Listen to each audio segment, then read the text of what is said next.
Joros Flores itatampok sa KMJS ang kanyang pagkawala. Si Joros Flores, isang binatilyo, ay nawala noong January 29.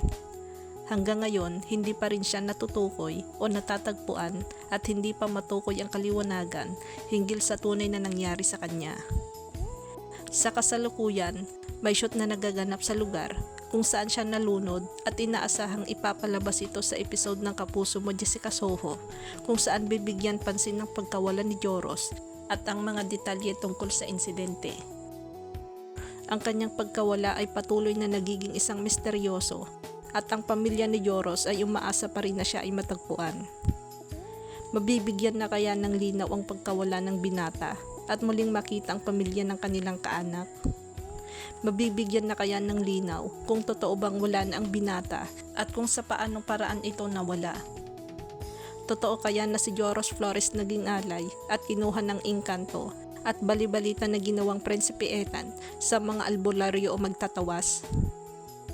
Ayon sa kaibigan ni Joros na si Ken, kalmado lang yung ilog nung nagkayayaan kaming maligo doon. Si Joros sumakay sa likod ni Aizen, pero pinulikat si Aizen kaya tinulak niya si Joros para makaangat si Joros sa tubig. Pero dinala siya ng agos. Nagpunta siya sa may linaw, pero nung nasa linaw siya, parang may humuhugot sa kanyang pailalim. Sinubukan naming lumangoy kung saan siya nawala, pero hindi na namin siya nakita.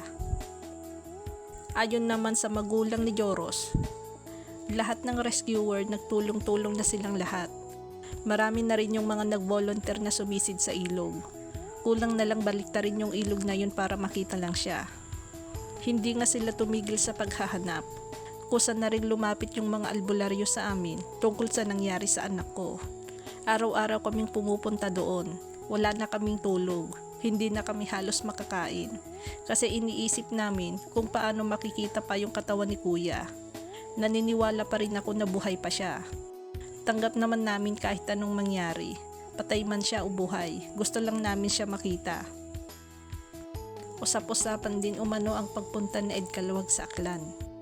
Posible kaya maging daan si Ed Calwag para mabigyan ng kasagutan lahat ng katanungan sa misteryosong bumabalot sa pagkawala ni Joros Flores?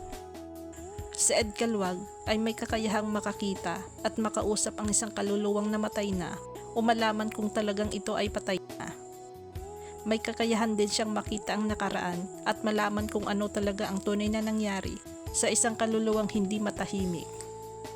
May kakayahan din si Ed na ipakita sa isang tao kung ano ang tunay na nangyari sa isang taong biktima ng krimen o ipakita sa isang taong buhay ang totoong nangyari sa isang taong namatay na.